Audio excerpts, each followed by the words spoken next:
Merci. Bonsoir, mesdames, messieurs. Bienvenue à l'émission Alter Ego Spiritus. Ils sont tous de bonne humeur? Oui. Comme de l'église, ça répond tous en même temps. Bon, ben du fun aujourd'hui. Ben du fun, parce que nous allons traiter d'un dossier tout à fait épineux, malgré le fait que cela remonte maintenant à très longtemps, octobre 94. Dans le domaine des communications, vous savez fort bien que les choses deviennent vite, très vite, très vieilles, ouais, je voulais le dire. Et il sera question de cette interrogation que nous vous proposons tout de suite en début d'émission, avant d'aller un peu plus loin. L'ordre du temple solaire est-il mort? Ça, c'est bien énervant. Je ne ferai pas mon grain, faites-vous-en pas. Je vais rester moi-même. Avant d'aller dans le vif du sujet. Qui me montre ça? C'est digitalisé. Le cercle de mort. Merveilleuse photo d'une éclipse totale de soleil. Le soleil est éclipsé. Je trouve que ça a beaucoup réfléchi, les éditeurs, pour trouver une image aussi subliminale et subjective. La tragédie de l'ordre du temple solaire. Cet homme-là qui a écrit ça, je présume, a fait une longue enquête avant de produire son roman. Je vous demande de l'accueillir, les gens en studio. On va discuter toute l'heure avec lui. Il s'agit de Guy Fournier, s'il vous plaît.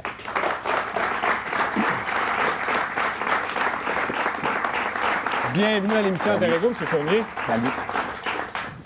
C'est très différent ici, hein? On est loin de Montréal. Non, on n'est pas très loin. C'est OK. 70 km à peu près. Et qui est fin? C'est 100, ça prend 1 heure, ça. Oui, alors. Ben oui, mais vous restez plus proche. Je reste un peu plus près. Je suis entre les deux. Plus près de notre mentalité, mentalité de campagne. Vous saviez que Luc Jouret est passé ici? Oui, ça, vous me l'aviez dit. Mais l'aviez-vous entendu dire avant que moi je vous dise qu'il était passé ici à l'émission? Non. OK. Avez-vous vu une image qui bouge, qui parle de Luc Jouret? Ah ben si, oui, parce que j'ai vu ses conférences, des vidéos qu'il avait fait.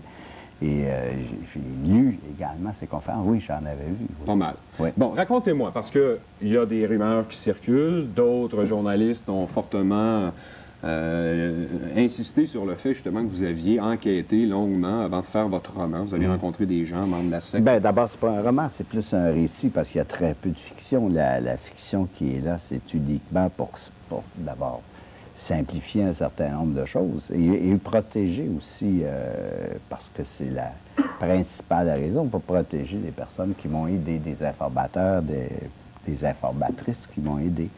Il y a eu un premier élément de recherche qui a été fait par deux personnes qui a duré 8 ou 9 mois, où ils ont rencontré toutes les personnes qu'ils pouvaient rencontrer qui avaient fait partie de l'Ordre du Temple solaire ou qui étaient très près des gens de l'Ordre du Temple solaire, des gens comme, bon, en Suisse, en France, ici, des gens comme Herman Delorme, toutes les personnes, en fait, qu'ils pouvaient rencontrer. Ces deux personnes-là, ces deux femmes-là, ont également sorti tout ce qui s'est publié dans les journaux anglais ou français en Occident sur l'Ordre du Temple solaire. Croyez-moi, il y a quand même pas mal de choses. Il y a un dossier de recherche d'à peu près 3 pouces de hauteur. Et juste sur les découpeurs de journaux, il y a quand même eu, particulièrement, évidemment, après les événements d'octobre 94, il y a eu énormément de journaux en Occident qui ont fait mention ou qui ont parlé longuement des événements de l'Ordre du Temple solaire. Et moi, c'est après tout ça. Moi, en fait, j'ai commencé ma propre recherche, uniquement après les événements du Vercors. Donc, presque un an après, là, les 16 autres morts. C'est là que j'ai commencé ma recherche. Ce que j'ai fait, moi, j'ai utilisé évidemment la recherche de ces deux personnes-là. Je ne l'avais pas fait faire pour rien, donc je l'ai utilisé.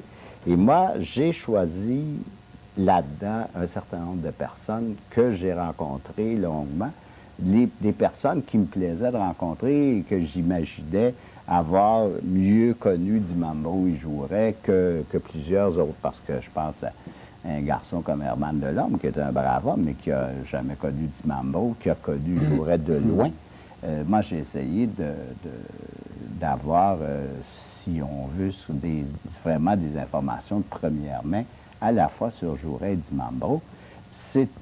J'ai constaté une chose qui m'a étonné, c'est que finalement, même les gens les plus près plus le temps passait, moins il les connaissait. Et ça faisait partie beaucoup de la façon d'être ou de la façon de manipuler les membres ça faisait partie de la façon de jouer du Mambo de manipuler les membres. Ils avaient évidemment intérêt à ce que les gens qui étaient autour d'eux les connaissent. Plus ça allait, moins ils les connaissaient, en fait. Et c'est peut-être ce qui m'a le plus surpris de constater, sauf pour une informatrice que j'appelle Hélène dans le livre, qui ne s'appelle pas Hélène en réalité. Cette personne-là est sûrement une de celles qui a été le plus près de jouer du Mambo pendant plusieurs années. 16 ou 17 ans. Mais malgré ça, cette personne-là, qui est sûrement de toutes celles qui ont été interrogées, celle qui était le plus près des deux gourous, j'ai constaté que même elle, vers la fin, les connaissait très mal, parce qu'il s'amusait beaucoup aussi à brouiller les pistes, particulièrement dans les 2 ou 3 dernières années. En fait, quand ça a commencé à aller assez mal pour eux, ils ont brouillé les pistes davantage. Et ils s'isolaient de plus en plus des membres, autant du Mambo que je jouerais. Bon, vous, Guy Fournier, quand même, vous êtes un gourou québécois, d'une certaine manière. Vous nous avez attaché 2 millions de Québécois à regarder vos téléromans. Vous nous avez passé connaissance, une façon de voir les choses à travers des personnages. Ouais. Vous l'avez fait d'une manière plus socialement acceptable, plus soft, moins dérangeante. On ne même pas zapper, regarder d'autres choses. Je comprends pas pourquoi votre intérêt pour une secte, alors qu'on est habitué de voir chez vous plus la relation entre l'homme, la femme, l'enfant, les problèmes familiaux. Bon, d'abord, au départ, il n'y avait aucun intérêt pour la secte, ni celle-là, ni d'autres, parce que je suis de nature personnellement assez sceptique et j'ai jamais fait partie de secte. Vous n'avez jamais rien vécu de paranormal? Non, ben, je crois pas, non pas que je sache. Mais c'est arrivé, c'est un petit peu par hasard, mon intérêt pour ça, parce que j'étais à ce moment-là à Paris, il y a un producteur français qui m'a demandé si j'étais intéressé à écrire une mini-série sur les événements de l'Ordre du Temple solaire, les premiers, parce que ça remonte déjà ça va faire 2 ans au mois d'avril. Moi, au départ, je me sentais aucune aptitude pour écrire là-dessus. Et c'est uniquement quand on m'a dit, ben, c'est une coproduction avec une compagnie canadienne, québécoise. Et quand j'ai demandé qui était la compagnie en question, on m'a dit que c'était le Verso International. Et comme c'est une compagnie qui appartient à une de mes ex-femmes, là, je trouvais que j'étais mal placé pour dire non. Alors, j'ai dit oui. Mais en m'engageant très peu, j'ai dit, oui, ça m'intéresse, je vais regarder, etc. Mais je me suis fait prendre très rapidement parce que sur le plan humain, comme sur le plan dramatique, de voir 53 personnes qui suivent, en fait 51 personnes qui suivent 2 autres personnes dans la mort, quand toi, personnellement, t'aimes beaucoup la vie, tu aimes la vie au point où tu te battrais pour la conserver, coûte que coûte, en fait. À partir de ça, c'est extrêmement difficile. Il y a eu des balles dans la tête, ces gens-là. Ils l'ont peut-être fait se battre pour c'est-à-dire que certains, pas tous, il y en a qui sont, je pense bien, sont morts volontiers. Quand je dis volontiers, tout le monde a été aidé d'une certaine façon. On pourrait y revenir. Mais mon intérêt personnel, c'est vraiment que quand tu aimes la vie comme je l'aime, d'essayer de comprendre comment autant de personnes peuvent suivre 2 gourous dans la mort, c'est ça qui m'a d'abord fasciné. Et je me suis dit, je vais essayer de comprendre qu'est-ce qui a poussé ces gens-là à suivre les 2 gourous. C'est pas la première fois que tu as des gens qui suivent dans la mort C'est quoi le motif? Le motif de ces gens-là? Oui. Ben, je pense que d'abord, c'est très complexe. Chacun a des motifs qui peuvent être un petit peu différents. Mais disons que, partons du principe, pourquoi au départ tu vas t'intéresser à une secte ou une secte va t'intéresser? Moi, je pense qu'il y a un phénomène commun chez tous les gens qui ressentent le besoin de s'intéresser à une secte. tu as un problème de valorisation, généralement. Mais ça, tout le monde a ce problème de valorisation. Bon, il y a des gens qui retrouvent leur valorisation avec leur femme ou avec leur homme si c'est une femme. Il y en a qui le trouvent dans leur travail. Mais il y a beaucoup de gens, particulièrement aujourd'hui, qui n'en trouvent pas de valorisation. Et je les comprends très bien. Tu sais, on vit dans une économie depuis quelques années où à peu près personne n'est sûr de son travail, où non seulement personne n'est sûr de son travail, mais tu as l'impression que s'il pouvait faire prendre la retraite aux gens à partir de 30 ans, il le ferait. Donc, à partir de ça, personne se sent vraiment utile. Ouais. Donc, alors que dans une secte, parce que je pense que là-dessus, ni Dimambo ni Jouret étaient très différents des autres gourous, c'est qu'à partir du moment où on te dit « suis-moi, j'ai besoin de toi », déjà, tu as là une valorisation considérable. C'était pas Jésus agissait pas différemment il y a 2000 ans quand il se promenait sur le bord du lac de Tibériade. Il a ramassé ses disciples et la première phrase qu'il a dit, c'est « Viens, suis-moi. Suis-moi, j'ai besoin de toi ». Tu comprends? Sauf que lui, il s'est tué, il n'a pas tué tout le monde. Oui, effectivement. Il est parti tout seul, il n'avait pas besoin de charrier sa gang. Si on regarde pourquoi, moi, je pense que ce besoin de valorisation, ce besoin de comprendre, ce besoin aussi spirituel que tout le monde a, bon, il y a beaucoup de gens qui l'occultent, il y a beaucoup de gens qui mettent ça sous le tapis, mais essentiellement, chaque être humain a besoin tous les hommes croient. une quête spirituelle à faire. Et les gens, souvent, retrouvent la secte facilite cette quête-là. Bon, il y a un préalable, il y avait un préalable pour faire partie de l'ordre du Temple solaire et de n'importe quelle secte de cette nature-là.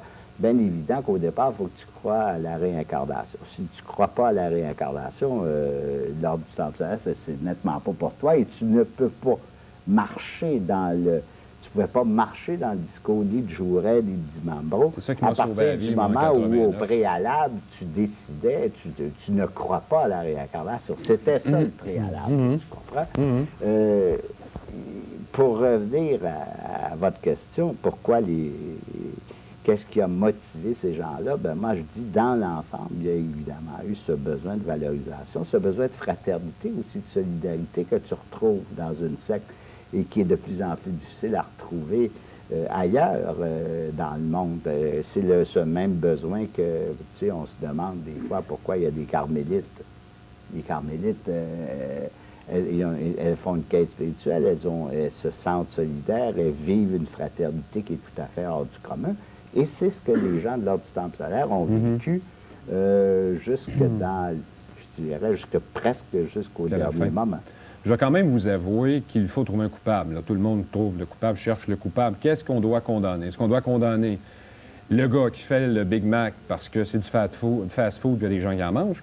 Ou on doit condamner ceux qui en mangent parce qu'il y en a trop qui en mangent, ça donne bien la place à d'autres types de restaurants qui vont se mettre à vendre du Big Mac? Ben, il y a un besoin. Qui qu'on condamne? Moi, je condamne personne, même dans l'affaire de l'ordre du Temple solaire. Bon, c'est évident qu'il y a des gens qui me sont beaucoup plus antipathiques que d'autres. C'est sûr que Dimambro, visiblement, c'est un escroc. C'est un escroc. L'auriez-vous senti? Ah, c'est ça l'affaire. C'est un petit escroc. L'auriez-vous su? Vous auriez dit, Guy, embarque avec moi. Au départ, moi, étant de nature très sceptique, j'ai jamais suivi personne. J'aurais peut-être dû, mais j'ai jamais suivi personne. Donc, à partir de ça, j'ai même eu de la difficulté à suivre les femmes. Donc, j'en ai encore. Bon. Alors, à partir de ça, est-ce que j'aurais suivi Dimambro? J'imagine que non, puisque c'est pas ma nature de suivre quelqu'un et j'ai pas... ma valorisation, je la trouve ailleurs. Je la trouve dans ce que je fais, etc. Donc, j'aurais probablement pas suivi Dimambro, mais je ne blâme pas ceux qui l'ont suivi parce que Dimambro, malgré que ça a été un petit escroc, il avait quand même non seulement beaucoup de charisme, mais il donnait l'image du bon père de famille et l'image d'un homme rassurant. Et à partir de ça, c'est tentant une image de père. Et Dimambro projetait une image de bon père de famille. Et en projetait dans la caverne en bas des images en masse aussi. Comme tu as beaucoup de gens qui sont à la recherche d'un père, Alors, à partir du moment où tu te trouves quelqu'un qui projette une image de père qui est tout à fait rassurante, parce que Dimambro projetait une image rassurante. Donc, disons que c'est, moi, ce que j'aime pas du tout de Dimambro, c'est que c'est un fiefé menteur, vraiment, en plus d'être un manipulateur, en plus d'être un escroc, c'est un menteur total. C'est un gars qui affabulait, qui finissait par croire totalement ses propres mensonges.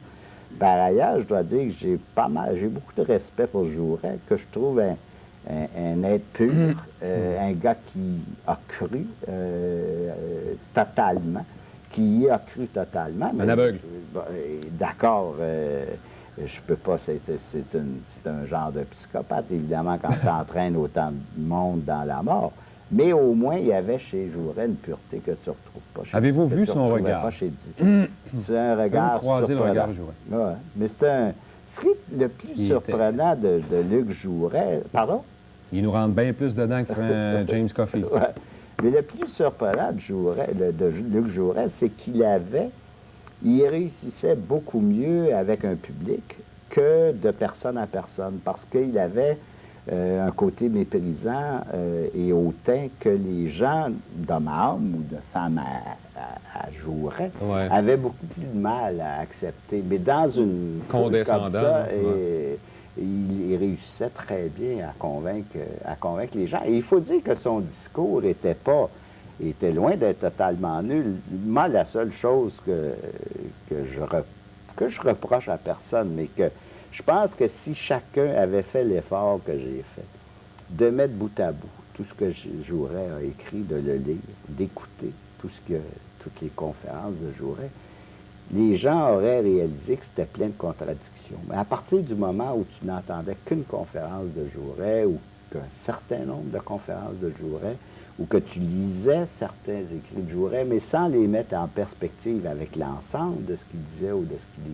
écrivait, ça faisait du sens, tu comprends? Ce n'est qu'en examinant, si tu veux, ce qu'il a dit ou écrit de bout en bout, que tu constatais des contradictions qui étaient de plus en plus nombreuses vers la fin, d'ailleurs, parce que Jouret est devenu totalement paranoïaque à partir du moment où on a où la Sûreté du Québec, par une méprise, en imaginant que c'était un groupe terroriste, a arrêté Delorme, Jouret et Vinette. Avec des armes.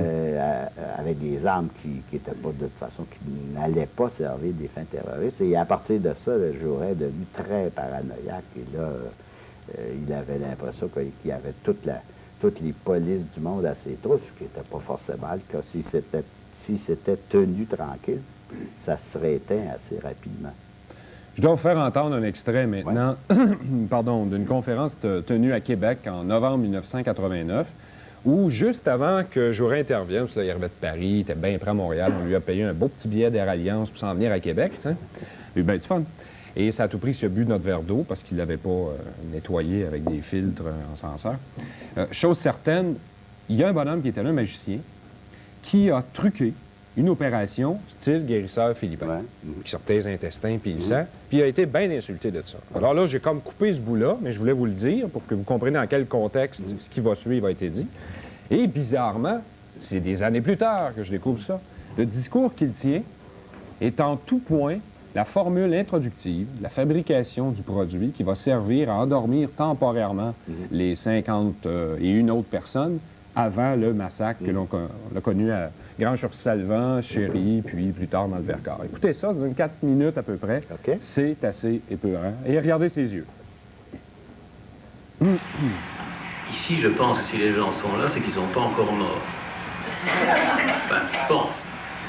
Comment peut-on avoir peur d'une expérience qu'on ne connaîtrait pas? Ça m'agace, là, ce que vous dites là. Vous allez me parler des... Attendez, j'ai pas fini. Je vais vous surprendre un peu plus. Oui, dites-moi pourquoi je vous agace. La précision des vies, là. Le retour, le karma. Alors... Vous parlez de ça, là? Oui, attendez. Nous avons peur de mourir. Si je fais spécifier, et ça c'est du rationnel, c'est pas du tout de l'utopie, c'est pas du tout une approche farfelue, parce que de là va dépendre mon diagnostic qui va me permettre éventuellement de guérir le cancéreux ou le tuberculeux. Attention.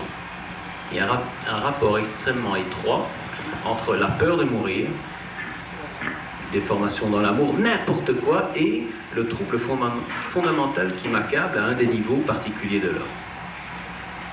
Maintenant, chose encore beaucoup plus bizarre, et qui n'est pas du tout, je vous le rappelle, quelque chose de théorique, c'est pratique. Si je fais spécifier la façon dont on a peur de mourir, chose curieuse, tout le monde va m'en parler d'une façon différente. On ne va pas parler de la même chose. Tout le monde va parler de la mort en des termes très différents.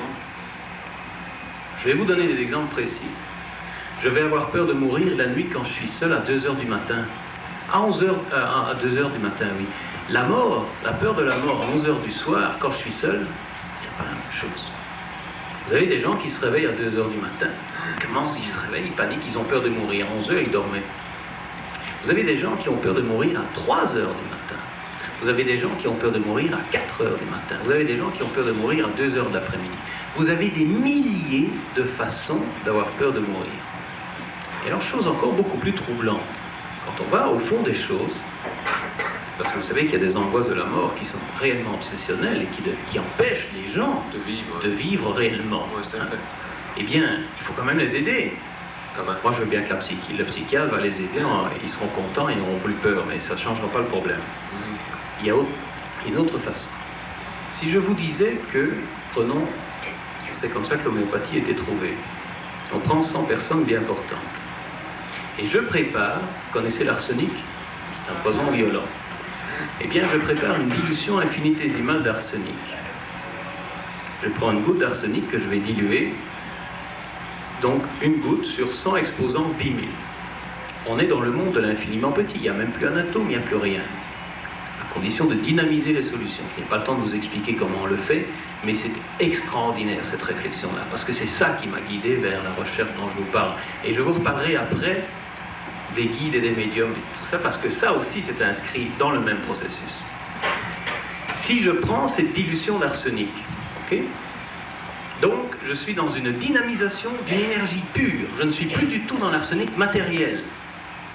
Je prends 100 sujets qui sont bien importants, je vais leur donner à tous les 100 une dose d'arsenic dans cette dilution-là. Ils vont tous, ou 65%, vont enclencher une peur de mourir caractéristique et une tendance suicidaire par pendaison. Vous êtes jamais posé la question de savoir pourquoi des gens se suicident en se jetant sous le train, d'un coup de couteau, en se coupant les veines, par poison, en se jetant d'un étage, pas tous la même chose. C'est quand même curieux. Eh bien, dans l'arsenic dont je vous parle, il y a une vibration intrinsèque qui a un rapport avec la peur de mourir de certaines personnes bien précises. Ça devient troublant, qui sont en général très avares, qui sont extrêmement tendues, anxieuses, qui bougent tout le temps, qui feront un type d'eczéma sec bien particulier, etc., etc. Voilà que la peur de mourir est calquée sur l'ensemble émotionnel, mental, physique et spirituel d'un être qui vit. Quel est le rapport entre l'arsenic et l'homme qui a ces troubles-là? C'est là où ça devient intéressant, l'irrationnel. Parce que ça, c'est du concret, c'est comme ça qu'on soigne. Et si je donne à des malades, donc là, j'ai induit expérimentalement une pathologie. Si maintenant j'ai des malades qui ont ce genre de symptômes, je leur donne de l'arsenic en dilution infinitésimale, leur peur de mourir s'expulse et ils n'ont plus peur. Ça veut presque dire que s'il a trouvé la recette de jouvence, là, il est capable de préparer des gens à accepter de mourir par le feu à Granges-sur-Salvant et Chéry. C'est évident que lors de son séjour en Australie, comme je l'ai dit dans le livre, Jouret a mis au point ce qu'il a appelé son cocktail de mort. Ouais. Et ce cocktail-là, il faut faire attention, il n'a pas carrément empoisonné les gens. C'est un cocktail qui les préparait à accepter la mort. Et c'est sûr, tout à fait sûr, que tout le monde en a pris, y compris du Mambro. Et quant à Jouret, il avait, si je me souviens bien, mais je peux me tromper, je crois qu'il n'avait pas, lui, de traces précises de de ces drogues-là. Ça veut dire qu'il l'a fait consciemment. Il le voulait. Ah ben oui, c'est sûr. Son transit vers Sirius. Moi, si on regarde les faits qui sont survenus à Chéri et à Salvan, ce qui est extrêmement difficile de dire. C'est sûr qu'à Chéri, le travail a été mal fait. Les dosages que Jouret a donnés aux membres étaient mauvais. Ils étaient probablement trop hâtifs. Ils n'ont pas eu l'effet que Jouret souhaitait, si bien que à Chéri, tout le monde a été assassiné par balle, sauf une exception ou deux. Non, une seule exception, Camille Pilet. Tous les autres ont été assassinés par balle. Certains, je pense à Daniel Jaton, il a eu 9 balles. Donc, c'est assez difficile de prétendre que ces gens-là acceptaient de très bonne grâce de mourir, parce que 9 balles, c'est beaucoup de balles, tu comprends? Et sa femme en a eu 4 ou 5, etc. Bon, il y a eu, si ma mémoire est bonne, 65 ou 66 balles de tirer pour se débarrasser des 20, 21 personnes qui sont mortes à Chéri, mais Camille Pilet, lui, n'a pas été tiré. Quand, Samy Dimambro était furieux parce que avant, dans l'espace entre le moment où on a assassiné ces gens-là à Chéri et où on a eu l'hécatombe de Salvan, Dimambro, même s'il était un petit peu drogué, était vraiment en maudit contre Jouret. À ce point en maudit qu'il a passé presque une journée complète sans dire un seul mot à Jouret parce qu'il trouvait qu'on avait fait, que Jouret avait complètement manqué son coup à Chéri parce que ça avait été une hécatombe, mais un carnage, littéralement un carnage. À Salvan, personne n'a été tiré par balle. Chacun... Il semble bien que là, la potion tranquillisante de Jouret a fonctionné, puisque personne n'a été tiré, tout le monde a eu sa potion et tout le monde a eu son intraveineuse au coude pour les rachever. Et Jouret a été le dernier à se donner la mort. Vous voyez que déjà en 89, il préparait le terrain. Yeux, à chaque fois qu'il dit le mot mort. Ceux qui ont assisté aux conférences de Jouret, je pense à des gens qui ont assisté aux conférences de Jouret, entre autres à Sainte-Anne-de-la-Pérade. Je connais personnellement des gens qui ont abandonné les conférences de Jouret parce que Jouret, vers la fin, ne parlait parlait juste la mort. Tu comprends? Et tout ce qu'il faisait, c'était de préparer la mort des membres, tu comprends? Et Jouret disait, ce qui est assez extraordinaire, il disait, vous avez beaucoup de chance parce que moi, je peux vous dire quand vous allez mourir. Je suis seul à pouvoir vous dire quand vous allez mourir. Les autres n'ont pas cette chance-là, ils ne savent pas quand ils vont mourir. Moi, je le sais quand vous allez mourir. Effectivement, c'était relativement facile pour lui de le dire, puisque c'était lui qui était l'artisan de la mort de ces gens-là. Mais ce qui est le plus incroyable dans les croyances de Luc Jouret, c'est que pour Luc Jouret, c'était important qu'un nombre de personnes précis meurent parce qu'il avait évalué... Et si vous devinez ma question, c'était ça dans votre livre. Il y avait besoin de gaz. Il y avait besoin de carburant pour se rendre sur Sirius et Jouret avait évalué que pour chacune des personnes qui atteindraient Sirius, il fallait 14 à 15 personnes qui se sacrifieraient par le feu pour permettre à lui, Luc Jouret, à Dimambro et probablement à Camille Pilet de se rendre sur Sirius. Et il y a quelque chose de rebutant, évidemment, à se faire dire, écoutez, vous allez servir de carburant, pas que moi, oui, que Joe et que Camille Pilet se rendent sur Sirius. Mais Jouret ajoutait là-dessus, parce qu'il n'était pas à court de théorie, ajoutait là-dessus, mais c'est pas grave. Vous ne mourrez pas pour rien, puisque je hâte le jour de votre mort, et hâtant le jour de votre mort, je hâte aussi le jour où vous serez réincarné. Donc, je vous rends service.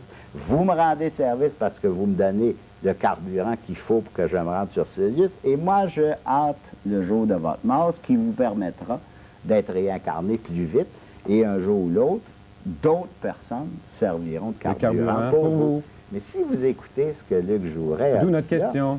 Il y a il avait des théories, mais qu'il exposait de telle façon que C'est crédible. ça a l'air vrai. Tu comprends? Ça a totalement l'air vrai. J'écoutais sa théorie là, sur l'arsenic et l'émotivité et tout. Et t'écoutes ça, puis tu te dis, ben ça a de l'allure. Ça a l'air Ça a l'air à marcher de même. Ça a l'air d'avoir. Comme on n'est pas médecin, on l'embarque.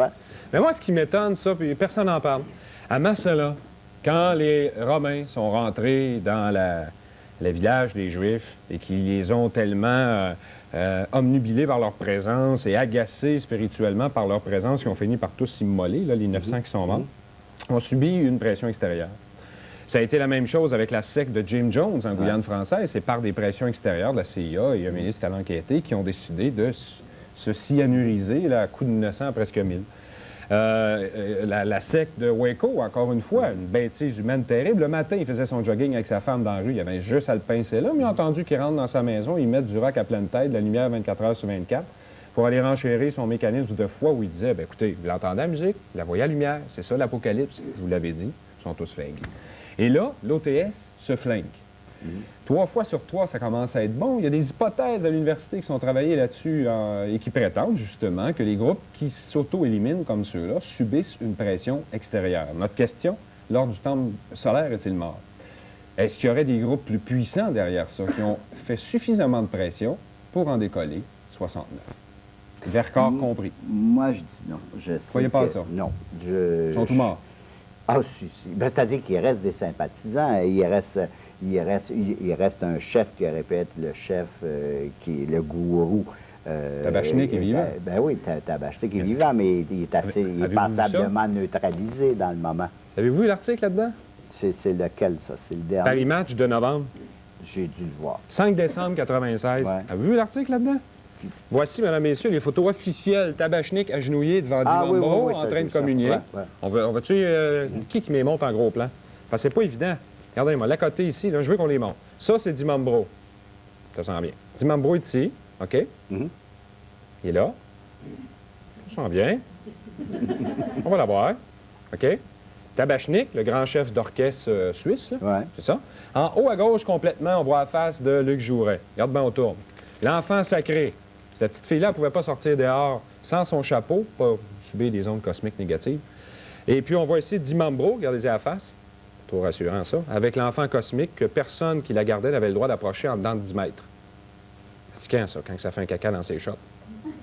C'est fatigant avec des bouts de planche puis enlever ça à 10 mètres de distance. Oui, mais il y en a qui pouvaient y toucher quand même. Oui, quand même. Je fais des blagues. Et prenez un gros plan ici. Dernier livre publié par TF1 qui va vous passionner, Les Chevaliers de la Mort. 3 journalistes qui font un long texte et qui prouvent que c'est pas vrai, que Tabachnik n'a rien foutu dans la secte. Il a touché le tiers des revenus de ça, 200 000 francs, et qu'il l'a mis dans ses coffres bancaires en quelque part au Panama, là, et qu'il était beaucoup plus impliqué qu'on le croit. Mais lui, il est vivant, lui. C'était un haut des grands du très haut d'en haut, là.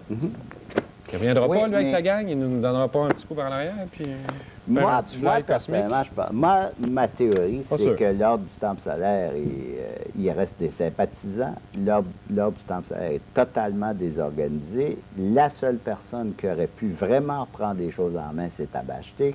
Comme la sûreté, la police française l'a arrêté, qu'il est en attente de procès, j'ai pas l'impression que Tabachnik va pouvoir reprendre là où Jouret et Dimambro ont laissé. Quant à ce que Arnaud Béda et les 2 journalistes de TF1 prétendent que tout ça a été manipulé par la mafia et que la mafia a commandé l'extermination des membres, moi, j'y crois absolument pas. Ça fait partie, selon moi, bon, d'abord, c'est Arnaud Béda que je connais personnellement, puis les 2 journalistes de TF1, dont un que je connais, c'est des gens qui sont, disons, à moitié chemin entre Paris Match et Photopolis. Alors, ça donne un petit peu très crédible. là. OK. Et en plus, tu comprends, c'est assez facile aujourd'hui, alors que tout le bord des bords, de prétendre que Jouret, que Dimambro avait des liens avec eux et que la mafia, que je sache, en tout cas, à moins qu'elle soit complètement virée sur le top dans les dernières années, la mafia n'a jamais commandé ce genre de massacre comme on a eu à Jonestown ou comme on a eu à Chéry et à Salva. Quand la mafia faisait des massacres comme à la Saint-Barthélemy à Chicago, quand ils veulent descendre quelqu'un, ils se mêlent, ils niaisent pas, tu comprends, puis ils font pas prendre des élixirs de mort et ils font pas une cérémonie semblable. Ça va généralement très vite, tu comprends? Et moi, la théorie de Béda et des deux journalistes de TF1, à savoir que tous ces gens-là ont été manipulés par une organisation d'extrême droite, moi, j'y crois absolument pas. Ça ne veut pas dire que Di Mambro n'a pas eu à certains moments des sympathies avec l'extrême droite, de la même façon que Jouret en a eu. Mais ça, tu comprends, de là à bâtir un échafaudage comme bon, ils c'est le pas font, parce que j'aime Bourassa ou Lévesque que je travaille avec eux. Moi, j'y crois absolument pas. Sauf que ça fait un livre de plus. Oui. En voulez-vous d'autres? Je vous en montre plein. C'est ma chronique livre à ce moment-ci de l'émission. L'avez-vous, celle-là? Non, celle-là, je ne l'ai pas. Aux éditions de Jouvence? Non. Vie et mort du temple solaire. Ce que j'aime dans cet ouvrage, je suis pas bon à faire les boys. Mais montrez-moi le livre, on le refera tantôt. C'est ça. C'est tout le testament original est publié dans celle-là. OK? Vous l'avez ailleurs, sûrement vous-même. Celui-là, c'est un ancien correspondant de notre émission à Paris qui est entendu ici à chaque 2 semaines, Renaud Marie. Enquête sur les extrémistes de l'occulte. Lui, il associe tout ça à la loge P2. Puis au franc-maçon. Puis un long bout de chapitre sur moi là-dedans. Parce que j'ai été approché, moi, par une gang. On voulait bâtir un hôtel de 13 millions de dollars là, à Shawinigan-Sud pour accueillir les extraterrestres et les secours volants. Et quand c'est venu le temps de demander d'où vient l'argent, pas voulu répondre. C'est bizarre, c'est là qu'il y a un avion, pas longtemps après, qui s'est fait ramasser par l'Interpol, la GRC, une grosse cargaison de cocaïne qui arrivait des Colombiens. Un peu plus haut, quand même. Ben, tu sais, enfin, les Français font des associations comme ça. Celle-là, l'avez-vous eu? Oui. Évidemment, c'est le premier qui est sorti, je pense, dans le marché international, chez Québécois. René Devailly, mon ancien collègue ufologue du groupe Ouranos, a écrit toute la vérité sur l'ordre du temple solaire. Ce que je peux reprocher à cet ouvrage, c'est que c'est très ésotériste, là. Je trouve que c'est pas comme le vôtre. C'est des livres qui tiennent le même discours. Vous allez voir qu'il y a un lien dans mes affaires. Des livres qui tiennent les mêmes discours que Jouret, même discours que tous ceux qui passent sur cette émission, où on sent que tout le monde a une bonne volonté en disant, écoutez, ça marche plus, sa planète. Il faut que ça change. Il faut qu'on se parle. Il faut qu'on s'ouvre à d'autres réalités que nos 5 sens nous offrent comme perception du réel. Il se passe probablement quelque chose. Allons voir. À travers ça, il nous passe des Jourets puis d'autres choses. Le discernement. L'êtes-vous rendu parce que vous êtes un sceptique de nature et que vous n'êtes pas facilement manipulable?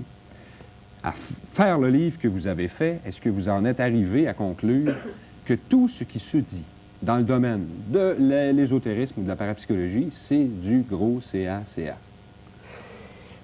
Non, je ne peux pas dire vous ça. Sévère. Moi, je peux absolument pas dire ça. Je vous ai discuté avec notre invité la semaine prochaine. Là. Vous étiez curieux. Vous posez beaucoup de questions. Je suis curieux parce que il s'agit de phénomènes qui sont intéressants. Et moi, je ne nie pas qu'il puisse exister des phénomènes paranormaux. Je nie même pas qu'il puisse exister des extraterrestres. Personnellement, j'y crois pas, mais vous vous en foutez.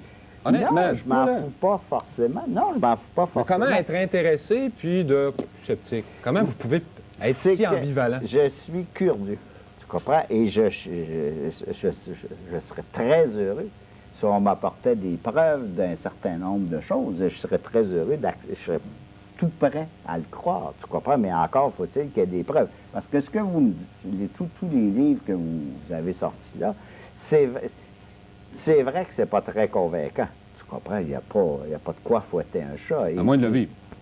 Peut-être à moins de lever, mais moi, encore une fois, mon propos, c'était, et ça a été uniquement ça, moi, j'ai rien en soi contre les sectes. Je ne partirai pas en croisade contre les sectes.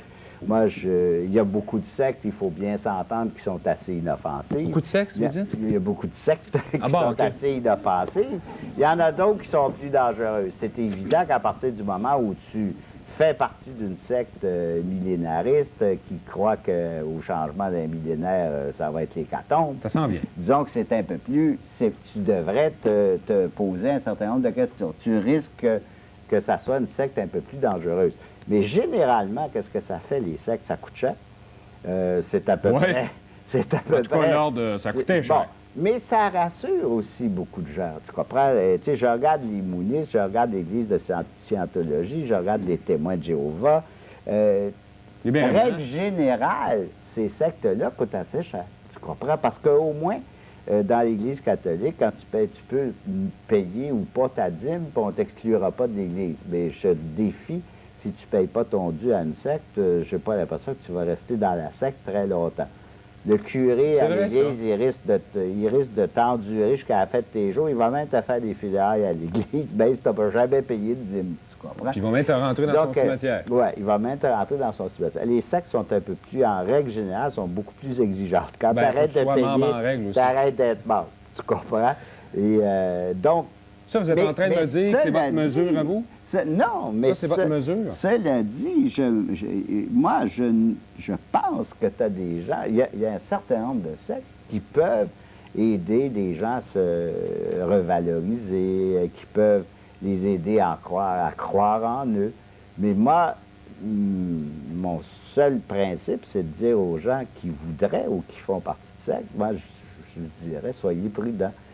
Assurez-vous que ça ne vous coûte pas trop cher. C'est quoi votre définition d'une secte? Bien, je pense que c'est n'importe quel groupe qui a des règles générales. Les sectes sont secrètes, ou à peu près, tu comprends, ou très mystérieuses. Moi, chevalier de colon, tu avec le comprends? baramisme. Bon, moi, je pense que c'est des regroupements de personnes qui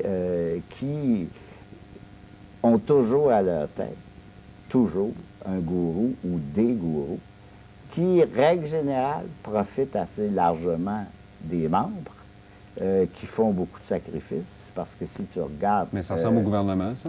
Oui, ça peut ressembler au gouvernement, oui. Ben oui, un gourou en haut, puis qui profite assez largement des membres. Mais, c'est règle générale, ta secte a des... à ce compte-là, tu comprends, si tu fais une définition des sectes qui soit très générale, tu pourrais pratiquement inclure toutes les églises dans les sectes. Mais je pense que, règle générale, on sait très bien faire la différence entre une secte puis une église. Diriez-vous que la transparence du gourou, dans la mesure où il y a une liberté, c'est peut-être là un meilleur indice qu'un gourou qui te défend de lui dire que tu penses que peut-être qu'il se trompe? Bien, Là, sûrement, toi, puis je pense aussi que, tu sais, si je regarde l'ordre du Temple solaire, même aujourd'hui, tu as beaucoup de difficultés à faire admettre aux membres qu'il s'agissait d'une secte, parce que les sectes, les membres refusent de dire que c'était une secte. Pour eux, ça n'avait rien à voir. C'était l'ordre du Temple solaire, mais c'était pas une secte, alors que, vraiment, il ne faut pas jouer sur les mots, c'est évident que l'OTS, c'était une secte. Bon, il n'y a rien de tel que l'exemple. Il y a un dénouement assez malheureux, d'ailleurs. Guy Fournier, préparez revue l'autre bord, les gars. On les avait pas passés. Tac au tac. Ce gars-là, feras-tu un bon gourou? Il y a une belle tête de gourou, en tout cas. Puis il y a une belle barbe de gourou. James Caulfield, on l'a reçu à l'émission. Ouais. Je le trouve tout à fait normal, moi. Qu'est-ce que vous voulez dire, tout à fait normal? Il est articulé. Ouais. Premièrement, il est très calme. Il regarde dans les yeux qui en est fatiguant. Il fixe, puis il bouge pas. Tu sais, à un moment donné, il a le goût de dire « T'es là ». Discours très cohérent. Croyez-moi pas, ça me dérange pas. Mais on nous le dépeint comme un salaud, un cave, un sauté. Je sais pas, moi, je ne connais pas. Je regarde juste la photo, puis je dis tout à l'heure à un gars... Allez chercher ce magazine si de j'étais conscience. une femme que je trouverais pas mal. Mais vous n'êtes pas une femme. Donc, elle, c'est une femme, vous êtes un homme. Elle, c'est une gourou. En tout cas, c'est sûrement une profiteuse. Est-ce que c'est l'apanage du gourouisme de profiter? Pas forcément. T'as plein de gourous en Inde puis un peu partout, qui ne profitent pas de leurs membres. Je pense bien que tu peux pas dire chaque gourou est malhonnête et chaque gourou profite de ses membres. Non. Dans le cas de Jojo Savant, je pense qu'elle profite de la crédulité des gens. Mais je dirais pas que tous les gourous sont forcément malhonnêtes. On va la recevoir, Jojo, bientôt à l'émission. Elle, auriez-vous le goût d'être un gourou australien? Kangourou pour la sauce? Ah, pardon. Elle est belle, la Jenny. Alors, je vous le mentionne parce que c'est le numéro du 5 décembre 96. Tout l'article que je viens de vous présenter sur l'ordre, ils ont fait plein de dossiers, eux autres. Je sais pas le diable. Ils ont même réussi à voir la photo de l'avion détourné là, qui s'est craché en mer. Comores, là, dans les îles, là-bas, il y a un gars sur le bord du lac photographié. Ils ont toutes là-dedans. Fait que si vous voulez avoir des photos de l'ordre du Temple solaire, suivez ça toutes les semaines. Il y a tout le temps des bons dossiers. Moi, je vous propose bien plus ceci. Regarde, faites ça, là. Là, vous allez acheter ce livre-là.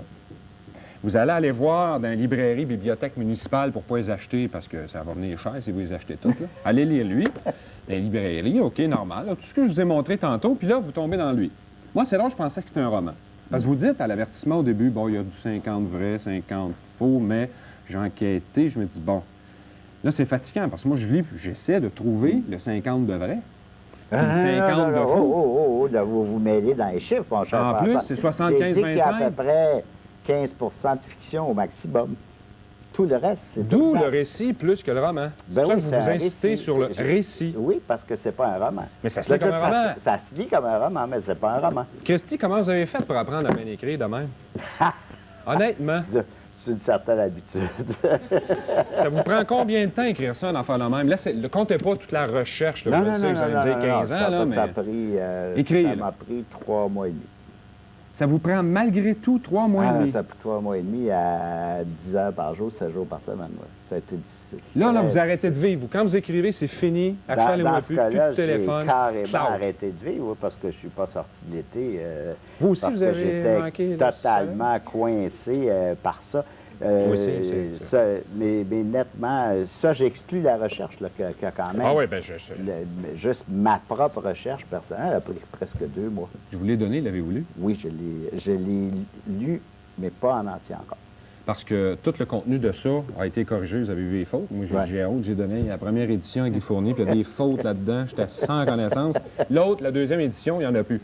Mais j'ai tout travaillé, tout mon été, moi aussi, à écrire ce bouquin. Et l'autre été, pas l'été dernier, c'est l'été 95. Ben, c'est ça. Vous, Bon, c'est 96. 96. Ça a sorti cet automne. C'est ça. Là, vous êtes rendu à 5-6 000 de vendus. Là, Non, t'es au-dessus de 30 000. Là. Déjà? Ben oui, quand Ah, même. c'est sûr, c'est Guy Fournier. Excusez-moi, je suis pas rendu là, moi, encore. Et là, allez, votre affaire, parce qu'il nous reste combien, monsieur le boss? C'est le boss en studio. CBC, votre télésérie, Ouais. en anglais, Ouais. sur l'OTS, Ouais. ça se fait-tu? J'ai un livre à sortir sur Luc, moi le sortir en même temps. C'est quelle Je date? suis de plus en plus sceptique parce que l'Allemagne est toujours là comme partenaire, la Suisse est toujours là comme partenaire, le Canada est toujours là comme partenaire. Il manque un partenaire important qui est la France, et la France se fait tirer l'oreille. France 2, une journée dit oui, France 2, une journée appelé dit non. France 2. Alors, Ils n'ont pas fait c'est- le film avec McLaughlin, là, l'Américain, Non. ou c'est qui l'autre gars? Ils Là, ont fait... c'est-à-dire que non, France 2 n'a pas participé à ça. C'est CTV qui a participé à ça.